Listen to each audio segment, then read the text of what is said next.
नमस्कार मित्रों, आज आपके बीच में बहुत पीड़ा के साथ में उपस्थित हुई हूँ।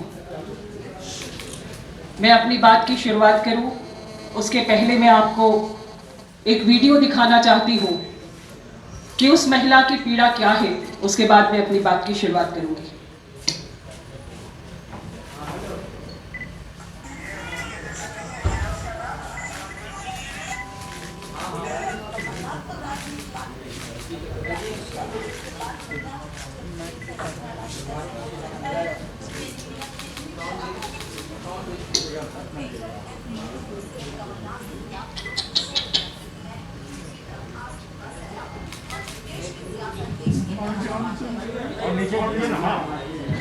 मैडम के हाथ में देना दीजिए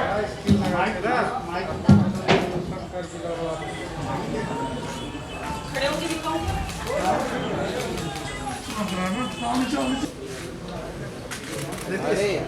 हो गया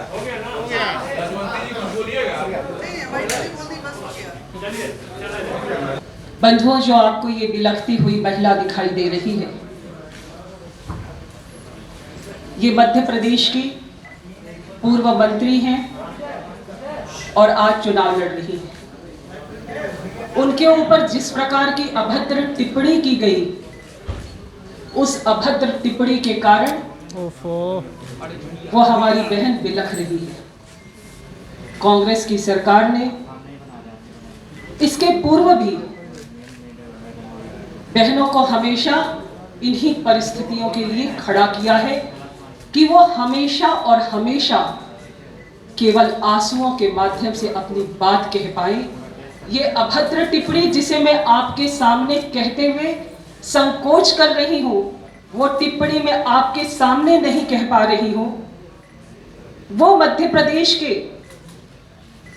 पूर्व मुख्यमंत्री सार्वजनिक सभा में बहुत गौरव के साथ उस पर टिप्पणी करते हैं और ये कृत्य करते हुए उन्हें तनिक भी अफसोस नहीं होता है। राजनीति अपनी जगह है, लेकिन राजनीति में महिलाओं पर टिप्पणी करते समय भद्रता होनी चाहिए, क्योंकि भारत में तो महिलाओं को पूजा जाता है। ये नवरात्रि का पर्व चल रहा है, शक्ति और भक्ति का पर्व है, और इस शक्ति और भक्ति के पर्व के अवसर पर मुझे ये बात कहना पड़ रहा है। ये मुझे भी आज, इसलिए मैंने अपनी बात की शुरुआत में आपको कहा कि मैं बहुत पीड़ा के साथ अपनी बात रख रही हूँ। बहुत स्पष्टता के साथ में वहाँ की सरकार ने सीबीआई जांच शुरुआत करा दिया है। हमने लीपापोती नहीं करी है और हमने नैतिकता के साथ ही सीबीआई जांच की शुरुआत करी है। अगर नैतिकता नहीं होती तो मैं यहाँ नहीं बैठती, अगर नैतिकता नहीं होती तो सीबीआई जांच की शुरुआत नहीं होती। हमने ईमानदार कोशिश की है और देश के प्रधानमंत्री जी ने उस पर प्रदेश के मुखिया से विषय को संज्ञान में लिया, और मेरा ख्याल ये मानवीय पक्ष है, और उन्होंने संज्ञान में लेने के साथ साथ वहां के प्रदेश के मुख्यमंत्री जी ने सीबीआई जांच के आदेश दिए। और महिला मुखिया होने के बाद भी उनके पूर्व मुख्यमंत्री इस प्रकार की एक महिला पर अभद्र टिप्पणी करते हैं। उनके पूर्व मुख्यमंत्री दिग्विजय सिंह जी भी इसके पहले एक महिला सांसद पर उन्होंने जिस प्रकार से, उस शब्द को मैं आपके बीच कह नहीं पाती, लेकिन उन्होंने जिस प्रकार से उस समय भी अभद्रता के साथ महिला को एक भोग की वस्तु के तौर पर उल्लेखित किया था, मैं इस बात को कहना चाहती हूं कि इस पर राजनीति नहीं होनी चाहिए। राजनीति के लिए बहुत बड़ा लंबा चौड़ा क्षेत्र है, लेकिन महिला की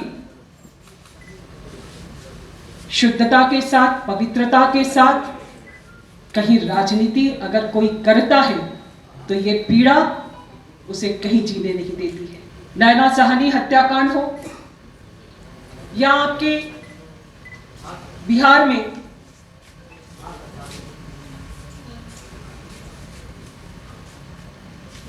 जिस प्रकार से एक नाबालिग बच्ची के साथ पॉक्सो एक्ट लगा है कांग्रेस के प्रत्याशी पर, ब्रिजेश पांडे जी को, जिसको कांग्रेस पार्टी ने टिकट दिया है। राजद ने अरुण यादव की पत्नी को, किरण देवी को संदेश विधानसभा क्षेत्र से टिकट दिया है। नाबालिग से रेप के मामले में राज वल्लभ यादव की पत्नी को राजद ने टिकट दिया है। मैं ये पूछना चाहती हूँ कि राजद की भी तो मुखिया एक महिला है और उनका भी फोटो उनके बेटे नहीं लगा रहे हैं। महिला की हालत क्या कर रहे हैं, इन विषयों पे आज मैं प्रश्न करने के लिए खड़ा हुई हूँ कि आपके बीच में जिस प्रकार से, और मेरा ख्याल है वो घटना NSUI के जो सदस्य थे हैं भागलपुर के, लेकिन पटना साहिब से उनको टिकट दिया गया है। आखिर भागलपुर से क्यों नहीं दिया गया? क्या भागलपुर में वो अपना चेहरा दिखाने में उन्हें संकोच महसूस हो रहा था, शर्म महसूस हो रही थी कि आखिर उन्हें यहाँ पर पटना साहिब विधानसभा से टिकट दिया गया? पापरी बोस अपहरण कांड अभी शायद भूले नहीं है लोग। बंधुओं, मैं इन विषयों पर आज कहने के लिए आई हूं कि कांग्रेस पार्टी के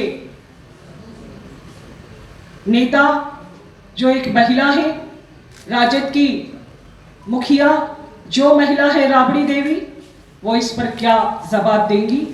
राजनीति करें लेकिन महिलाओं पर अभद्र टिप्पणी ना करें। और इस प्रकार का अगर टिप्पणी होता है तो यह हम सब लोगों के लिए बेहद शर्मनाक है।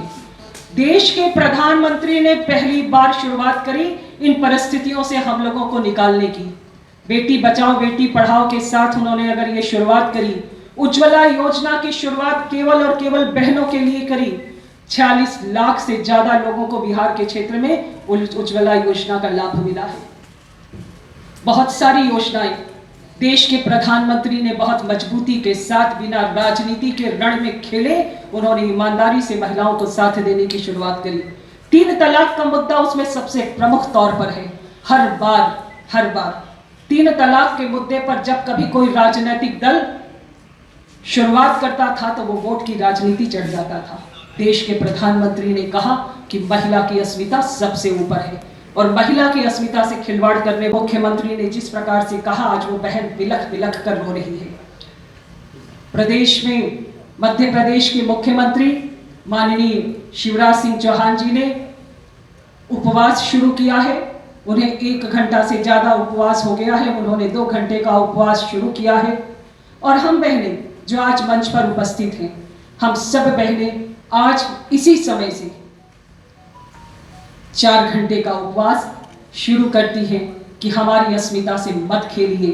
राजनीति के रण में हमारी अस्मिता अगर दांव पर लगेगी तो सब कुछ भस्म हो जाएगा। इस विषय को लेकर हम आज से इसी समय से उपवास की शुरुआत कर रहे हैं।